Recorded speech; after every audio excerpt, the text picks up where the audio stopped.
Sous nos pantalons, on portait un harnais relié à 2 câbles invisibles. Et quand on se penche pour faire le lean, il y a 2 gars en coulisses qui tirent dessus pour nous relever. La même technique sera utilisée sur scène pendant des années et personne n'y verra que du feu.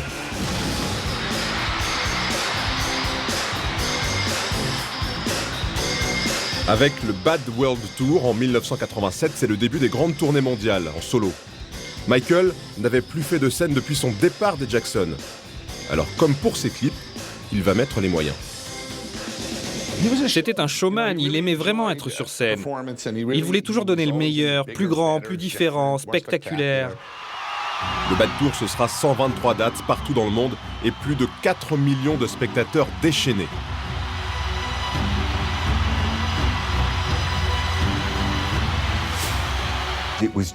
C'était tellement spectaculaire parce qu'on n'avait jamais vu tous ces trucs, tous ces effets avant. Les fans l'attendaient depuis des années et Michael Jackson ne va pas les décevoir. Il y a cette idée qu'on ne va pas tant voir un chanteur, on va voir un show, on va voir un spectacle. Puisqu'on fait des tournées dans des stades, la personne qui soit tout au bout du stade, là-bas, le 80 millième spectateur, puisse aussi prendre son pied et voir un spectacle. Et Michael est aussi exigeant avec ses équipes. En coulisses, avant chaque concert, il ne laisse passer aucun détail.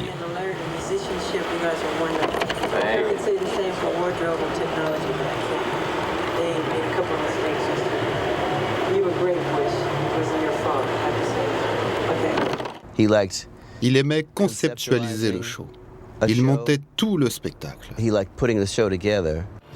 Michael va donner le meilleur de lui-même, comme s'il remettait en jeu sa carrière tous les soirs. Il perdait beaucoup de poids à chaque spectacle, juste à cause de l'épuisement physique. Après un mois de tournée, il était à 2 doigts d'abandonner. Mais il va se passer quelque chose d'important dans sa tête. Pendant ces 2 années au contact direct des fans à travers le monde, Michael va vraiment réaliser l'ampleur de sa notoriété planétaire.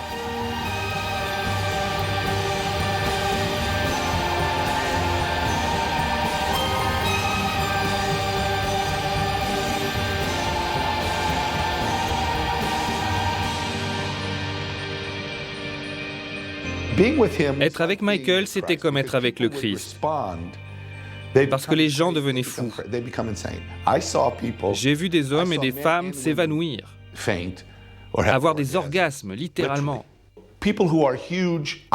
Les gens qui accèdent à ce niveau de célébrité sont traités comme des dieux et ils deviennent des personnages mythologiques dans leur propre tête. C'est très difficile. Michael adore être avec ses fans, mais cette folie permanente autour de lui l'épuise et le désoriente. Il est lui-même apeuré par ce qu'il déclenche. Il est en pleine tournée du Bad Tour, il se rend compte qu'il remplit des stades, qu'on le suit dans la rue, qu'il y a des attroupements à l'hôtel, qu'il ne peut plus sortir du tout. Il commence peut-être là à prendre conscience de ce qu'il a lui-même créé. À son retour aux États-Unis, Michael n'est plus tout à fait le même. Et il va prendre une décision radicale. Michael était devenu tellement gigantesque que nous tous, qui étions proches de lui, avions de plus en plus de mal à lui parler. C'est ce qui arrive quand tu deviens la plus grande star du monde. Il a commencé à enlever des gens de sa vie, à s'isoler. À l'époque, ça ne semblait pas si dangereux, mais avec le temps, on se rend compte que ça l'a plongé dans un monde dans lequel il s'est coupé de la réalité. Michael veut se couper du monde. Et pour cela, il rêve d'acquérir cet immense terrain en friche au milieu des collines, à 400 km de Los Angeles. Voici à quoi ressemblait Neverland avant que Michael ne l'achète. On y est allé en hélicoptère, il m'a montré l'endroit et moi je lui ai dit « Si tu veux l'acheter, je pense que tu devrais payer comptant. » Il m'a demandé « J'ai assez pour faire ça ?» Je lui ai dit « Non. » Alors on a rajouté le Japon à la tournée. Et là, il a gagné suffisamment d'argent pour faire un chèque et payer tout d'un coup. Donc quand j'y suis allé, il n'y avait rien. Et après ça, il m'a viré. Michael se sépare de tout son entourage professionnel et s'enferme dans son nouveau royaume, Neverland.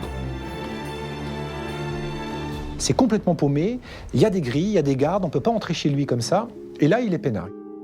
Pour construire Neverland, Michael va s'inspirer des parcs d'attractions de Disneyland. Il les a découverts durant ses voyages à travers le monde, comme ici en 1984 à Miami.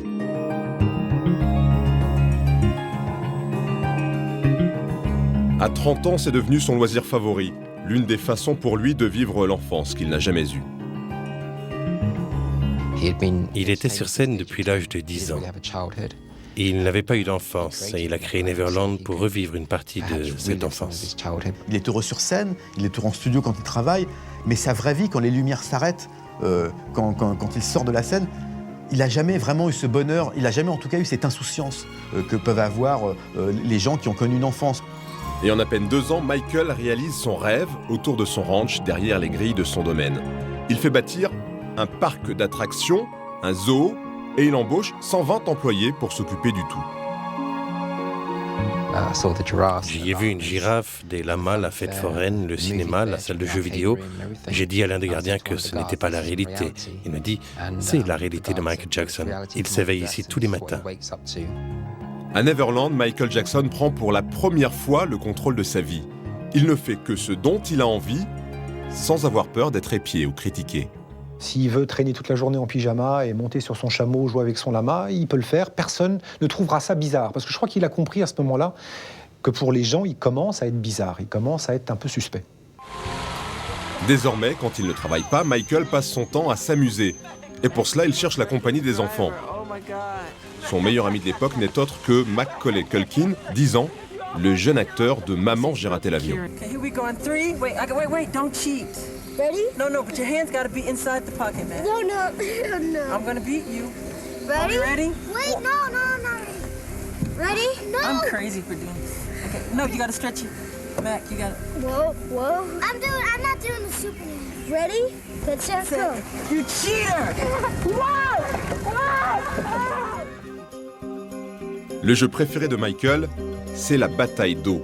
Really high tech. They got some really great ones now. Il peut y passer son après-midi entière, comme ici avec sa sœur Janet, rare membre de sa famille dont il est resté proche, et toujours son ami Macaulay Culkin. I've never lost a water balloon fight. I'm the Michael Jordan of water balloon fighting. He's a dude. We won the fight again and again. Michael n'a jamais été aussi heureux que depuis qu'il vit comme un enfant. Alors il décide d'en inviter des centaines par le biais d'associations. Il veut recréer le monde de Peter Pan où tous les enfants vivaient heureux et sans contrainte. Neverland était un formidable refuge. Les gens ne comprennent pas ça et disent qu'il s'en servait pour attirer les enfants. C'est faux. Il invitait des enfants défavorisés ou médicalement condamnés.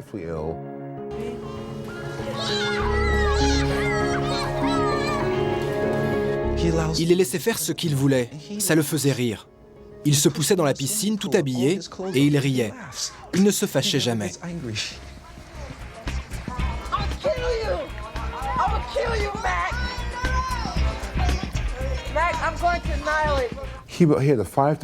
Pour eux, il avait une maison de 500 mètres carrés, un cinéma, et dans ce cinéma, il y avait des lits d'hôpitaux pour les enfants malades. Et il leur passait des dessins animés. Everybody's gonna say one. Everybody's gonna say two.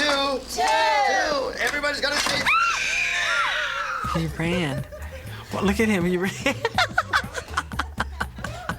He ran out of the movie. Des tas d'enfants ont passé de merveilleuses vacances là-bas. Annika, Johanna et Sewell font partie de ces enfants invités à Neverland dans les années 90-2000. Et ils n'en gardent que de bons souvenirs. Quand tu entres à Neverland, tu entres dans la tête de Michael, parce qu'il a tout créé. C'est sa vision du monde. Le train fait tout le tour de Neverland. Donc on arrive, il y a des statues d'enfants un peu partout, il y a de la musique, il y a un lac avec un pont, des flamants roses, et là il y a la maison en fait. Michael nous a donné le code de la maison et nous a dit de faire comme chez nous.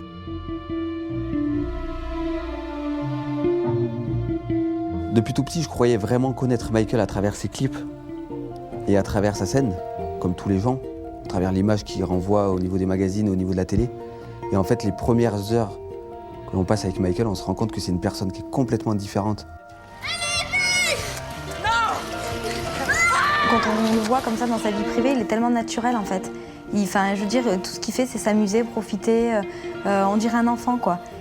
De Neverland, j'ai vraiment un souvenir où on faisait que s'amuser avec Michael, en fait.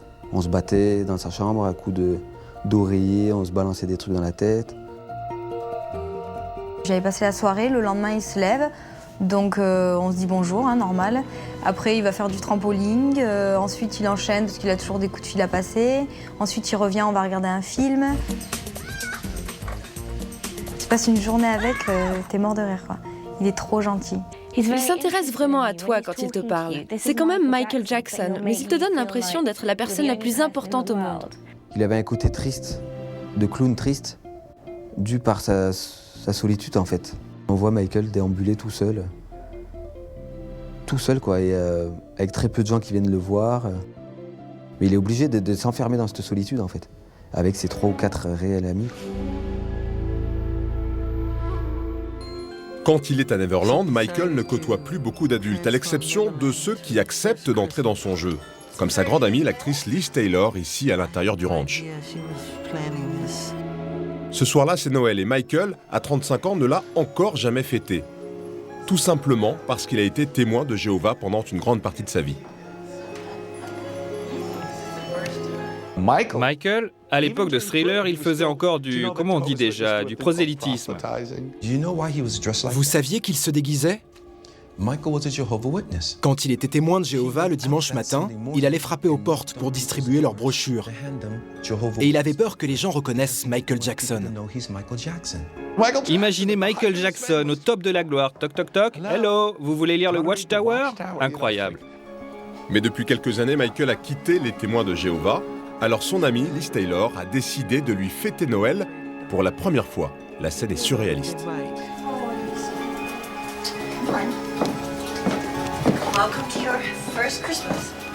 Michael est en pyjama, pris par surprise au saut du lit, et il s'émerveille devant son premier sapin de Noël. Quand il est enfant, parce que ses parents sont témoins de Jéhovah, il ne fête pas Noël. C'est-à-dire qu'à l'époque où tous les enfants font un arbre de Noël avec un sapin, des guirlandes, des jouets, lui n'a pas le droit de vivre ça. Et Liz Taylor sait comment faire plaisir à son ami. Elle lui offre tout un arsenal de pistolets à eau.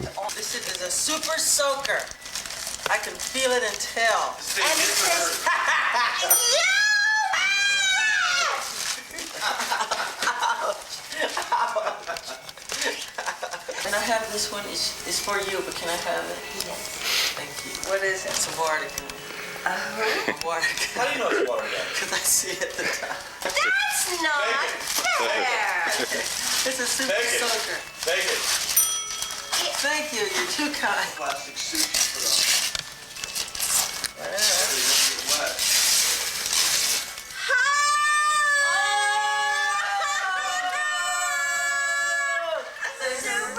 Michael a décidé d'assumer totalement ce retour en enfance. Il ne redoute plus ce que l'on peut penser de lui. C'est vraiment un enfant de 14 ans dans sa tête. Et il a vraiment un regard très enfantin sur le monde. Et il a gardé une innocence que seuls les enfants ont en fait. C'est pour ça qu'il était très heureux entouré d'enfants. C'était sa réalité. Michael ne pouvait pas s'entendre avec beaucoup de personnes. Et il n'y avait pas beaucoup de personnes en qui il pouvait avoir confiance. Dans les années qui ont suivi, on a vu des gens qui ont cherché à profiter de lui, de son amour des enfants, de sa naïveté. Car dans le monde réel, Michael n'est pas un adolescent. Vu de l'extérieur, c'est une méga star de 35 ans, excentrique et richissime, et qui entretient une relation étrange avec les enfants. Au point qu'un beau jour, le shérif de Santa Barbara décide de s'inviter à Neverland. Other than that, Jose, I have to break the doors, and I'd rather not do that.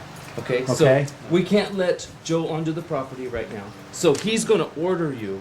Say, okay, I'm ordering you to open the doors. That way, and that's on tape, so that you're absolved. Okay, and I'll also say that otherwise I'll have to break the doors. And that should cover you. Okay, and I'm going to show you here that this search warrant right here, it's good because the judge signed it, and it shows everything that we can go into the whole house here. okay? Pourquoi les policiers veulent-ils fouiller Neverland dans ses moindres recoins? La star a-t-elle abusé de certains de ses jeunes hôtes? Ou est-ce un coup monté? Quoi qu'il en soit, le monde idéal de Michael Jackson est en train de s'écrouler.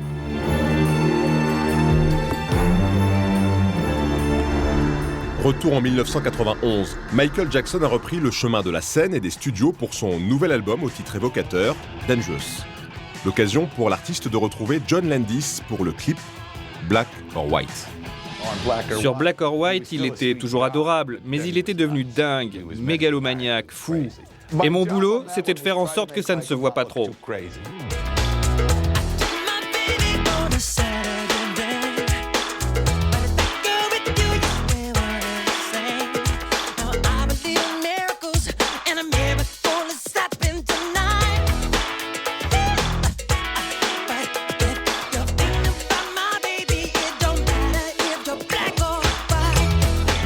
Un jour, un assistant est tombé de vélo et il portait un bandage au bras. Michael a fait « Ah, qu'est-ce que c'est? Je peux la voir ?» Quoi? Je peux la voir? Alors il se l'est mis au bras et il le porte dans le clip. Et c'est devenu un accessoire de mode. Le clip sera remarqué pour 7 effets de morphing, une première dans le monde de la vidéo.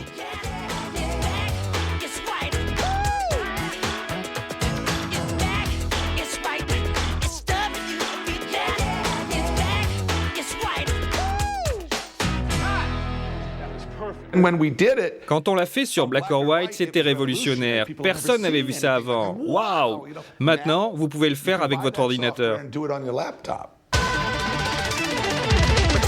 Michael cherche toujours la performance et l'innovation, mais son comportement a changé. Il a imposé son jeune ami Macaulay Culkin dans le casting du clip et passe son temps à s'amuser entre les prises. Sa nouvelle vie d'adolescent a pris le dessus sur son travail et John Landis doit composer avec.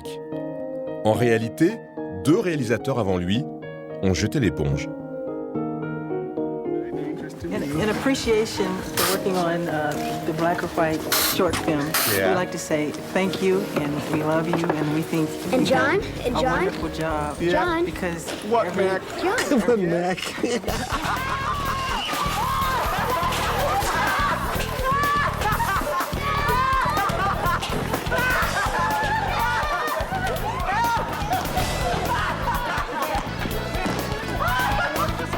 J'étais le 3e réalisateur sur ce clip. Avant moi, il y avait eu David Lynch et David Fincher. Sony devenait fou. L'argent partait par les fenêtres, alors ils m'ont demandé si j'arriverais à le gérer. On a eu une journée à $300 000. Parce qu'il y avait beaucoup de figurants, de décors et d'équipements. C'était un jour important. Et Michael n'est pas venu. Il était avec Macaulay Culkin et ils sont allés dans un magasin de jouets où ils ont dépensé $100 000. Ils vivaient sur une autre planète. Malgré tout, l'album Dangerous sera une fois de plus un succès colossal, 31 millions d'exemplaires vendus. Et en juin 1992, Michael se lance dans une nouvelle tournée, encore plus gigantesque que la précédente, le Dangerous Tour.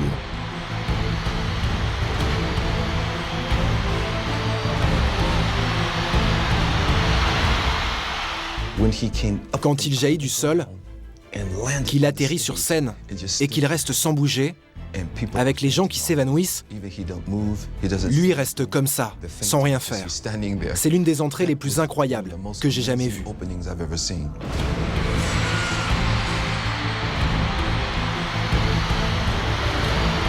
Sur scène, Michael redevient l'adulte, le professionnel, l'artiste de génie qui sait transcender la foule. La tournée rencontre un succès phénoménal, mais Michael Jackson va être obligé de l'écourter.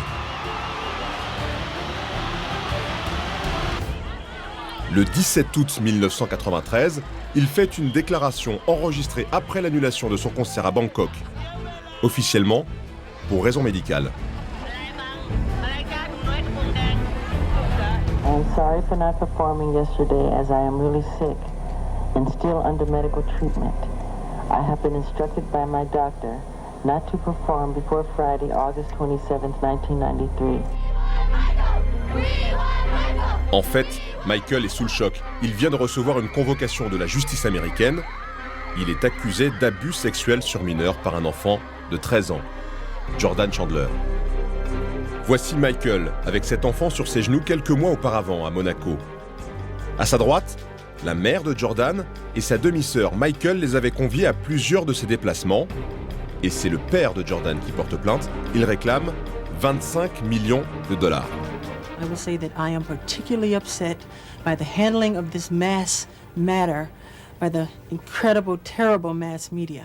Michael Jackson fait cette déclaration publique depuis Neverland. Il vient d'être soumis à un examen de ses parties intimes, un examen qui ne sera pas probant, mais qui l'a totalement déstabilisé. Before you label or condemn me, don't treat me like a criminal, because I am innocent.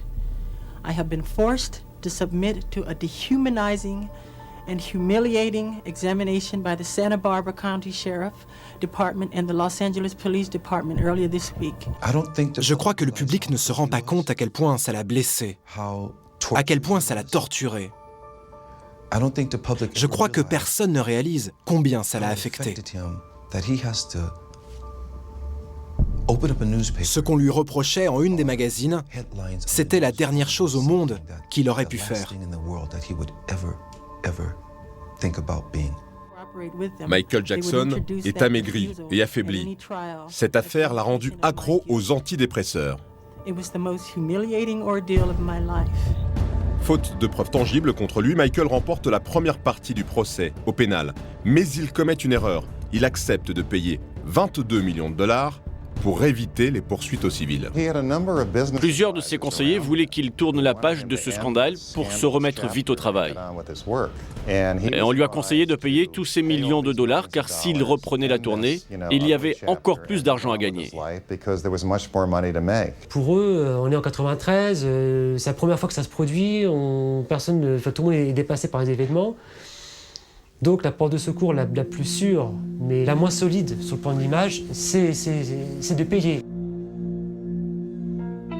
Michael m'a avoué qu'il regrettait d'avoir fait ça, qu'il aurait mieux fait de se battre pour que la vérité soit rétablie. Mais il ne voulait pas que sa famille soit impliquée dans un scandale public. À la mort de Michael Jackson, Jordan Chandler avouera avoir menti sous l'influence de son père. Un père qui, suite à ses aveux, mettra fin à ses jours. Mais à l'époque, le doute persiste pour les médias et pour le public. À partir du moment où Jackson vacille réellement en 93 avec l'affaire Chandler, quoi qu'il fasse, sera sujet à critique. Même son mariage, 2 mois plus tard avec la fille du King, Lisa Marie Presley, passera pour un coup monté. On accuse Michael Jackson de vouloir se racheter une image. Le mariage durera 2 ans, mais personne n'y croira. Les médias se sont fait une certitude, c'est que c'est un pédophile, que c'est un criminel impuni en plus. Donc ça, c'est impardonnable et ils ne le lâcheront plus finalement jusqu'au bout, en tous les cas jusqu'au jour de sa mort. Le public américain commence aussi à lui tourner un peu le dos, ses ventes vraiment vont chuter à partir de là. Et en 1996, de nouvelles accusations tombent. Cette fois, ce sont d'anciens employés de Neverland, licenciés pour vol, qui déclarent avoir été témoins d'attouchement. Quand les gens ont entendu dire que Michael avait étouffé l'affaire avec tout cet argent, les vannes étaient ouvertes. D'anciens gardiens, d'anciens employés ont pensé qu'ils allaient pouvoir devenir riches, eux aussi.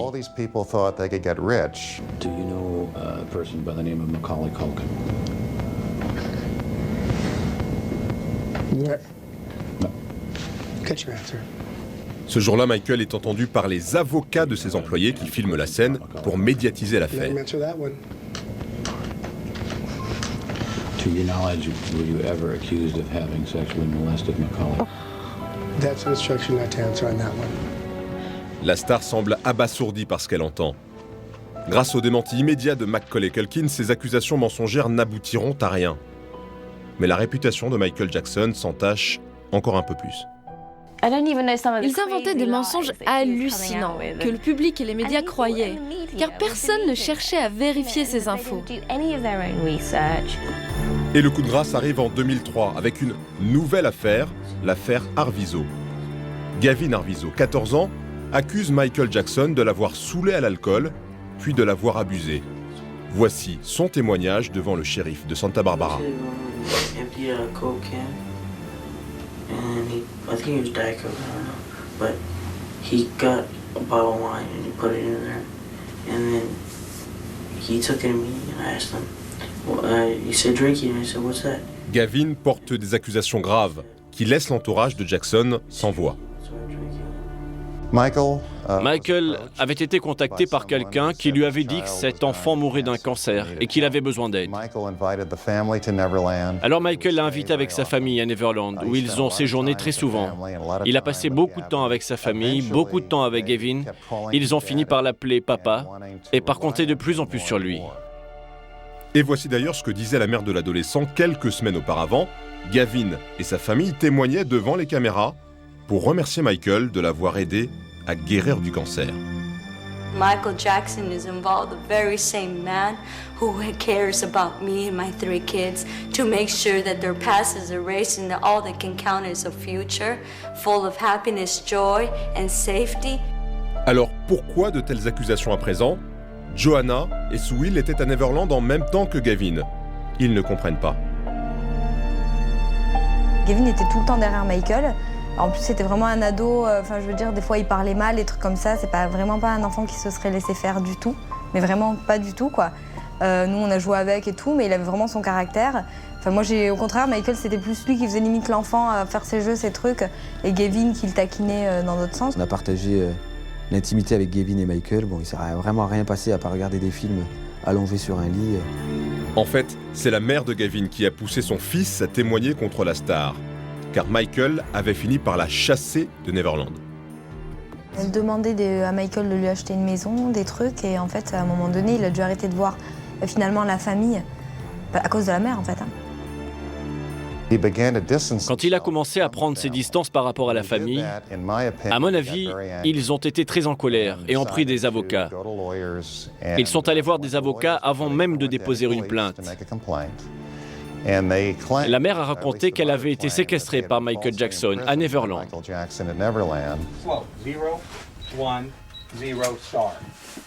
La plainte est sans fondement, mais elle est prise très au sérieux.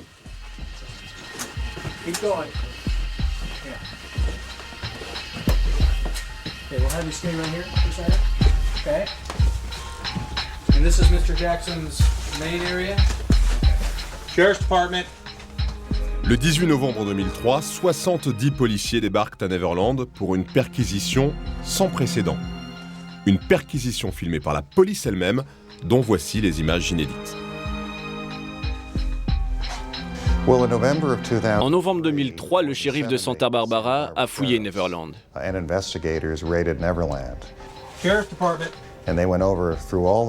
Ils ont fouillé chaque pièce, chaque placard.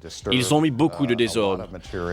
Ils ont filmé tout l'intérieur. Et ça l'a beaucoup blessé, c'est certain. Les policiers découvrent des tonnes de jouets dans chaque pièce de la maison. Tout l'univers enfantin dans lequel Michael trouvait son bonheur est décortiqué, mais ils ne trouvent rien de compromettant. Que Neverland, c'était vraiment son monde. On lui a cassé son monde, ils ont tout détruit là-bas. Ils ont tout pris à coups de couteau, ils ont tout déchiré, tout cassé pour chercher des preuves qu'il n'y avait pas. Même la chambre de Michael Jackson est entièrement fouillée et filmée, au point que la star ne voudra plus jamais y dormir. Tout le ranch est passé au peigne fin, mais à part quelques magazines pour adultes, la police ne trouve rien. Michael Jackson se faisait acheter des magazines érotiques, Playboy, Penthouse, des trucs de ce genre, avec de jolies femmes nues.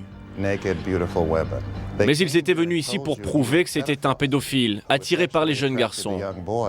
Si c'était vrai, pourquoi lisaient-ils depuis 10 ans des magazines avec de jolies femmes nues? Ça n'avait pas de sens. Cette perquisition a lieu pendant l'absence du chanteur qui tourne un clip à Las Vegas. C'est son nouveau manager, Dieter Wiesner, qui lui apprend la nouvelle.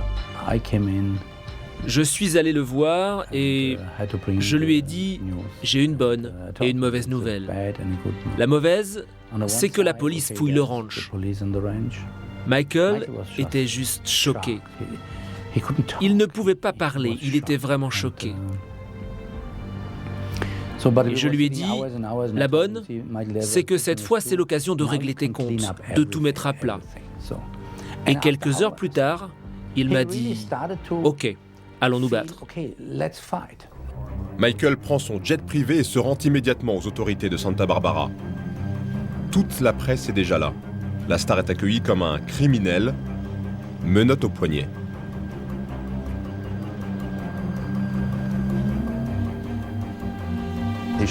Les menottes n'étaient pas obligatoires. À mon avis, on les lui a mises pour le spectacle.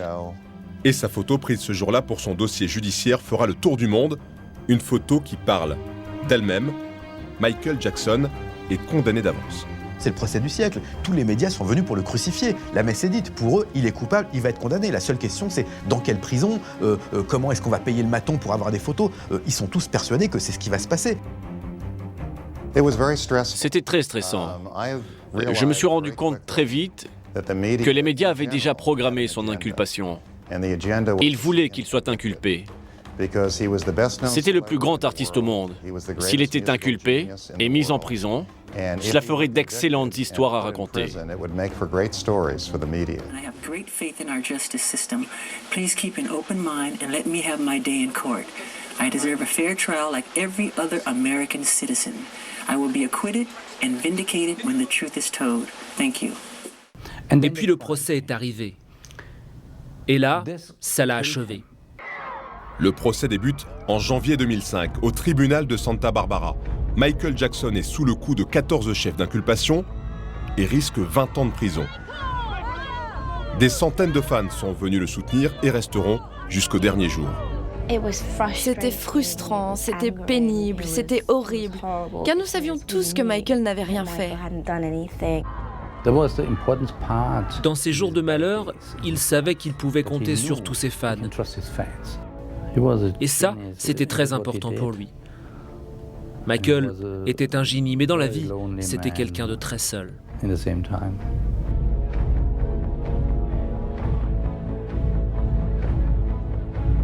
Il y a des célébrités dont nous comptions sur le soutien, mais qui ont refusé de venir, de peur que leur réputation soit ternie si elles témoignaient au tribunal. Mais dans cette épreuve, Michael peut compter sur tous les membres de sa famille, même ceux qu'il ne voit plus beaucoup. Sous l'impulsion de Catherine, sa mère, le clan Jackson est à nouveau réuni. Michael était très proche de sa mère. C'était la femme ultime à ses yeux. Sa mère est venue tous les jours pendant les 5 mois du procès. Son père est venu souvent, ainsi que ses frères et sœurs. Avec son père, ils ont eu des moments difficiles tous les deux. Mais ils se sont réconciliés au cours des dernières années. Au fil des journées d'audience, Michael apparaît de plus en plus affaibli, hagard. Il semble ne plus supporter toutes ces mises en cause et le fait que le monde entier puisse le considérer comme quelqu'un de dangereux. Être assis dans un tribunal 5 jours par semaine, pendant 5 mois, et écouter des gens dire que vous avez comploté, extorqué, abusé des enfants, que vous avez séquestré une famille, que vous êtes un pédophile, c'était horrible pour lui d'entendre ces mensonges. Mais l'avocat de la star, lui, ne baisse pas les bras. Il va démonter un à un les arguments de l'accusation et finit par prouver que l'histoire de Gavin n'était, une fois encore, qu'un coup monté. C'était un jeune garçon manipulé par ses parents. Il ne disait pas la vérité. Sa famille avait déjà fait de fausses accusations d'abus sexuels contre un grand magasin auparavant. Il a menti sous serment. Il s'est complètement discrédité auprès du jury. L'accusation, le procureur avait dit on va vous montrer des choses épouvantables, c'est un monstre, c'est un prédateur. Et on a très vite vu au procès non seulement que le cas sur lequel il était jugé ne tenait absolument pas la route et que toutes les preuves qu'on nous avait annoncées n'ont jamais été montrées au tribunal. Il n'y a, je dirais, que la suspicion et un certain délit de sale gueule parce qu'il a un rapport à l'enfance qui nous dérangeait, mais c'est vrai qu'on n'a jamais rien pu démontrer. Michael a dû accepter d'être traîné dans la boue pour prouver son innocence, mais il l'a fait. Il est venu au tribunal tous les jours. Il écoutait des gens qu'il pensait être des amis témoigner contre lui. Mais nous sommes revenus vainqueurs. La vérité a éclaté et il a été innocenté. Le 13 juin 2005, le verdict tombe. Michael Jackson est définitivement acquitté. Aucun des 14 chefs d'inculpation n'est retenu contre lui par les 12 membres du jury populaire. We all came in with our personal beliefs, and some of those did differ, but we spent a lot of time really seriously studying the evidence and looking at the testimony and the jury instructions, and obviously came to an agreement. Il n'aurait jamais dû être là. Et le fait que ces 12 personnes dans le jury aient vu tous ces mensonges et toutes ces âneries et aient rendu le bon verdict, c'était merveilleux. Dehors, les fans sont fous de joie, mais Michael Jackson, à sa sortie du tribunal, n'affiche aucun triomphalisme. Il a simplement dit merci, merci, merci, et il m'a pris dans ses bras. Lui et sa famille sont rentrés à Neverland immédiatement, sans donner aucune interview. Mon équipe et moi avons quitté le tribunal pour rejoindre toute la famille à Neverland. Michael a réglé ses comptes avec la justice, mais il n'est pas sorti d'affaire pour autant. Le doute subsiste dans l'opinion publique, malgré son acquittement. Alors au lendemain du verdict, il quitte Neverland, définitivement, et disparaît. Il était innocent. Mais les gens et la presse ne le croyaient pas. Alors, il a quitté les États-Unis.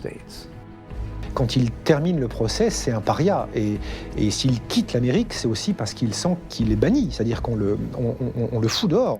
À partir de ce jour, il n'a plus de domicile. Il n'y avait plus d'endroit où il pouvait vivre comme il voulait.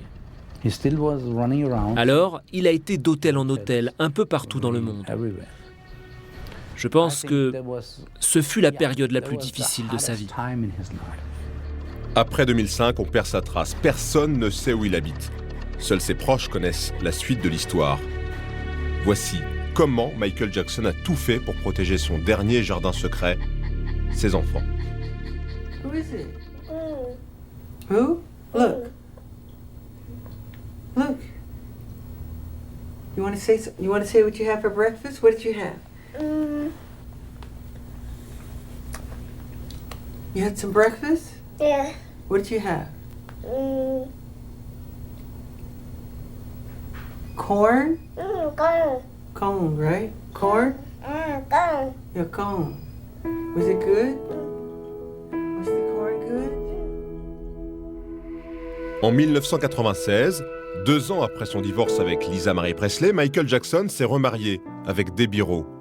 La jeune femme est tombée enceinte 2 fois, en 97 et 98, et ils ont divorcé à l'amiable 1 an plus tard. Debbie était l'assistante du dermatologue de Michael. Et c'est comme ça qu'ils se sont rencontrés.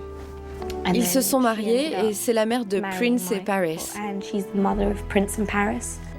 Évidemment, le peu de ressemblance physique entre Michael et ses enfants alimentera le doute sur le fait qu'il soit leur père biologique. Debbie est la mère de ses enfants et il n'y a pas grand-chose de plus à dire. Prince et Paris étaient ses anges, les choses les plus importantes de sa vie. Daddy, we should live in a castle like this. I know, I love that castle. Could we all fit in there? We can't. Every time En 2002, Michael Jackson a un 3e enfant, surnommé Blanket. Cette fois, il a eu recours à une mère porteuse.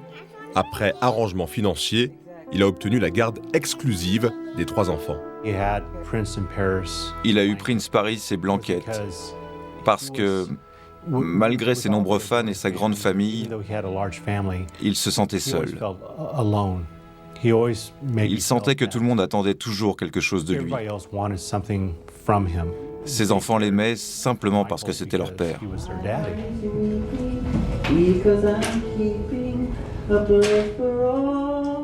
Ce qui l'a intéressé, c'est le fait d'être père. Et le fait d'avoir des enfants surtout. Mais le fait d'avoir une maman et a fortiori une femme avec qui vivre, je crois, fait pas partie du modèle que lui cherchait. Le fait de concevoir lui-même l'enfant ne l'intéressait pas beaucoup et qu'il était plus dans une démarche un peu quasi divine, quoi. C'est-à-dire de se créer une descendance. I do what you do. What do I do? You dance and sing. That's what you want to do? Really? Me too. Prince, I'm talking to Paris. Well, it's not your birthday, Prince. It's not your birthday. Une seule fois, le chanteur va vouloir exposer ses enfants en public et cela va tourner à la catastrophe. Nous sommes à Berlin en novembre 2002, 9 mois après la naissance de Blanket. Michael était très excité. Il voulait montrer Blanket, mais le balcon était un peu haut et les gens ne le voyaient pas. Alors, comme il voulait vraiment leur montrer son bébé, il l'a levé par-dessus la rambarde et quelqu'un a pris la photo. C'est sûr, ce n'était pas une bonne idée.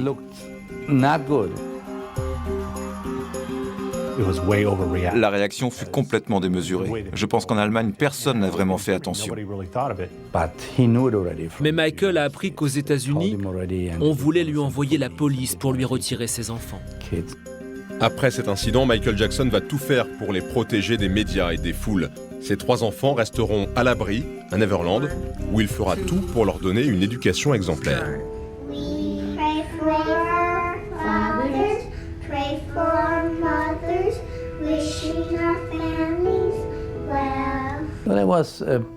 Ils avaient un tuteur privé. Il était très important pour Michael qu'ils aient une excellente éducation, qu'ils aillent dans de bonnes écoles. Friends, I wish for you to learn about perseverance and confidence and the true meaning of success, which is love, and to know that you can reach any goal that your heart desires. It's totally up to you. You can do anything you want to, and I love you. Thank you. Il les encourageait à lire. C'était un père fantastique. Il passait beaucoup de temps avec eux. Effectivement, c'est au-delà du père protecteur, c'est le papa gâteau, c'est quelqu'un qui veut leur donner ce qu'il n'a jamais eu. C'est-à-dire qu'au lieu de reproduire le schéma de son père, il va faire l'exact opposé.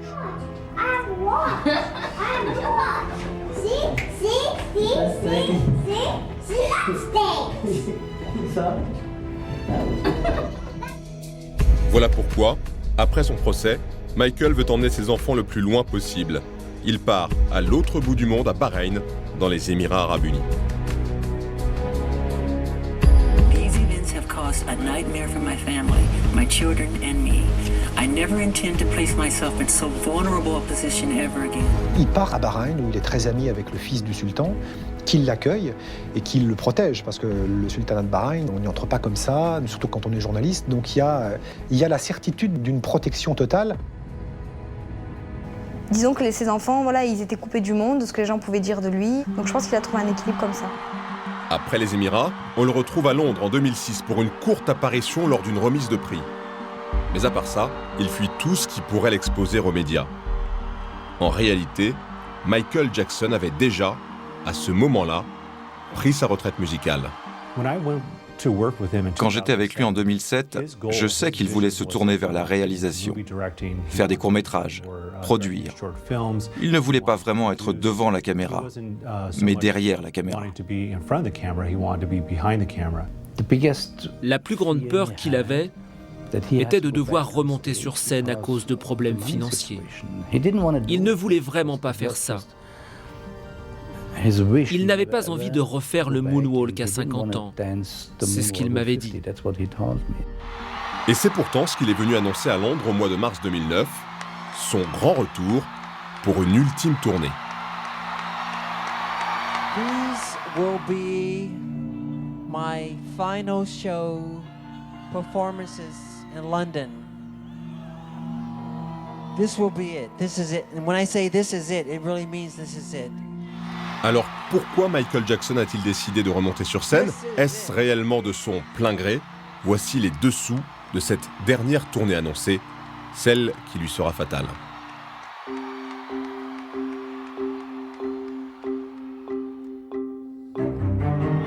Après son procès en 2005, Michael Jackson est encore riche, mais pas au point de vivre pendant des années comme un milliardaire aux 4 coins du monde, sans produire de disques.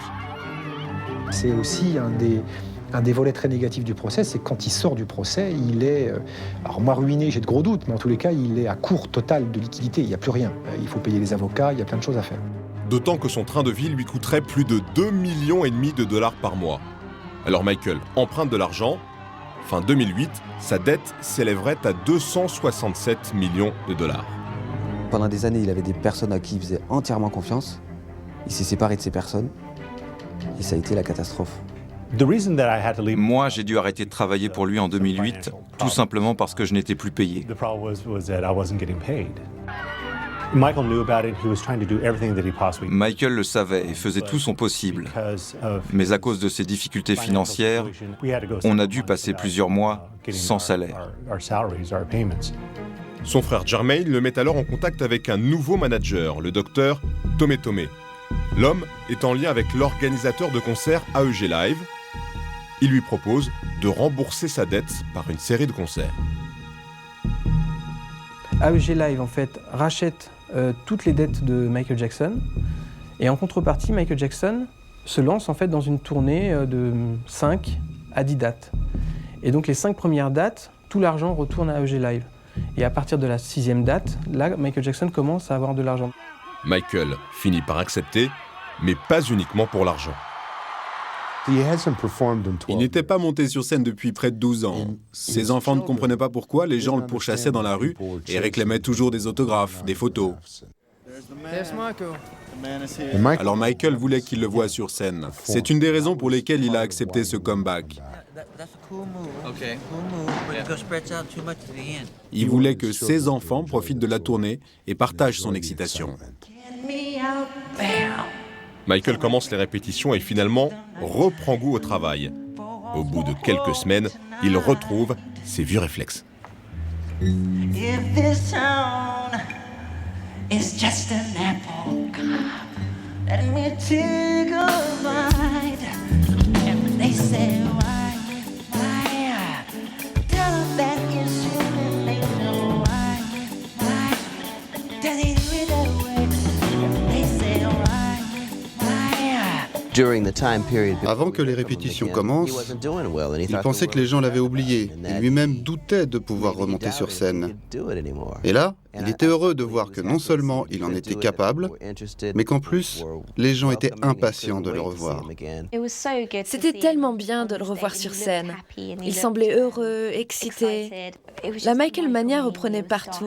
Ça allait être la folie, comme dans les années 80. C'était dingue. Michael Jackson se prend au jeu. Et une fois de plus, il veut repousser les limites pour que cette tournée soit la plus éblouissante.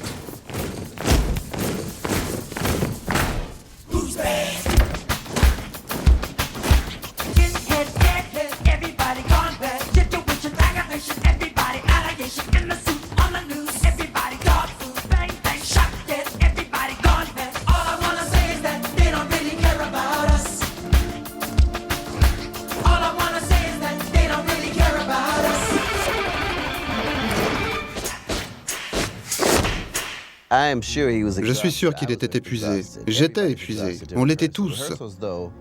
Les répétitions sont la partie la plus dure. Tu les fais 2-3 fois par jour. Michael faisait de la musculation. Il faisait les répétitions du show. Il répétait les danses. Il répétait les chants. C'est sûr qu'il était épuisé et qu'il avait du mal à dormir. Michael se donne à fond, mais en coulisses, il sent que quelque chose ne va pas. Il commence à avoir des doutes sur son nouveau manager, le docteur Tomé Tomé, et un soir, il va se confier à sa conseillère spirituelle, le révérend June Gatlin. Michael avait peur de cet homme. Il avait peur de ce qu'il était, de ce qu'il était capable de faire. Il me disait, je ne l'aime pas, je n'ai pas confiance en lui. Il est méchant. Il cherche à me séparer de tout ce que j'ai et de tous les gens que j'aime. Il avait pris le contrôle sur la vie entière de Michael. Il en a pris le contrôle. Et Michael Jackson donc dit explicitement j'ai pas accès à mon chéquier, j'ai pas accès à mon compte en banque, j'ai pas accès à mon avocat. Moi, je m'inquiétais aussi du montant qu'il versait à Michael. Car il refusait de nous dire quoi que ce soit sur le contrat. Combien il serait payé et tous ces trucs. Alors je m'en suis mêlé. Et c'est le jour de la conférence de presse que Michael va comprendre ce qui ne va pas. Il découvre le matin même que son contrat l'engage pour 50 dates, alors qu'il avait seulement accepté d'en faire une dizaine. Michael voulait juste faire 15 concerts. Ni plus, ni moins. Mais les places de ces 15 concerts se sont vendues si vite, en quelques heures, qu'ils ont rajouté de nombreux shows. Et Michael n'était pas d'accord. Pour moi, il était clair qu'il n'aurait jamais pu faire ces 50 concerts. Ce n'est pas qu'il était malade, il était en bonne santé. Même s'il avait perdu beaucoup de poids avec les répétitions. Mais du point de vue du stress, il n'était pas préparé mentalement pour faire 50 concerts. Alors Michael, ce jour-là, décide de se rebeller contre ses producteurs et au dernier moment, devant les caméras, il change le texte de son intervention. Là où il devrait dire en fait je suis de retour, je vous prépare un grand comeback, il va y avoir plein de choses qui vont se préparer, à ce moment-là il dit c'est les 10 dernières dates et c'est tout. I just want to say that these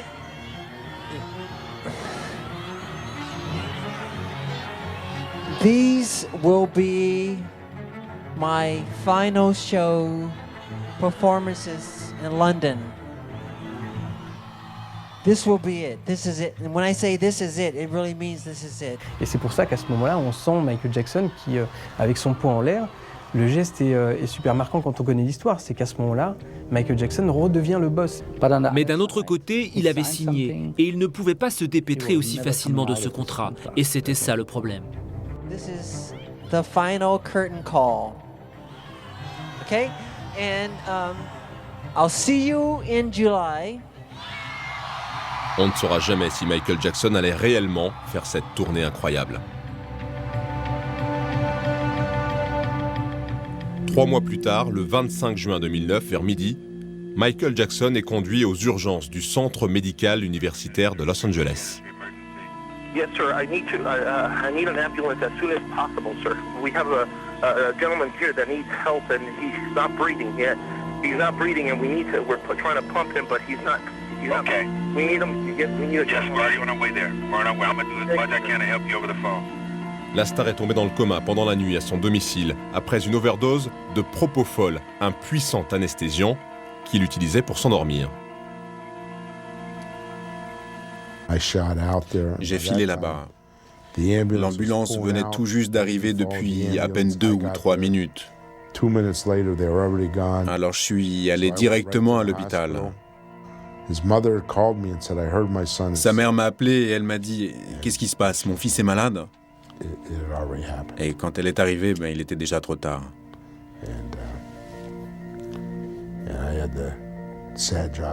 J'ai eu la triste tâche de devoir lui annoncer à elle et à ses enfants. C'est sûrement le jour le plus triste de ma vie. Un moment très difficile. About 2:30 in the afternoon, Mr. Jackson was pronounced over at UCLA Medical Center. Currently, the LA County Coroner's Office is taking possession of Mr. Jackson's body. They will handle any other inquiries into the type of death. Michael Jackson est mort et le rapport légal conclut un homicide. Je me suis effondrée. Non, c'est pas vrai, pas Michael. Michael ne peut pas mourir. Il me disait de ne pas regarder les infos. Alors, j'ai compris que c'était vrai.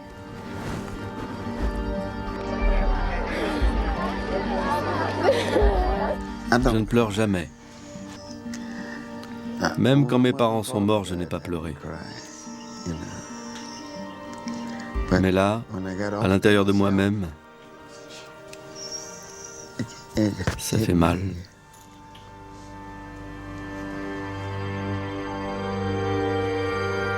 Les obsèques de Michael Jackson seront organisées par sa famille au Staples Center de Los Angeles comme un grand show hollywoodien retransmis en direct dans le monde entier. Au milieu du clan Jackson, ces 3 enfants qui montrent pour la première fois leur visage et les quelques mots de Paris qui resteront dans toutes les mémoires. Ever since I was born, Daddy has been the best father you could ever imagine.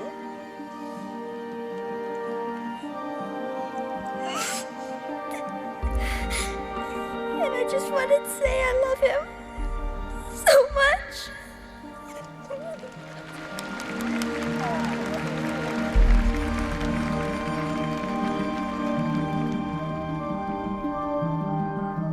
Les quelques amis fidèles comme Macaulay Culkin et Liz Taylor iront accompagner la famille au cimetière de Glendale, en Californie. C'est ici que Michael est enterré, le 3 septembre 2009.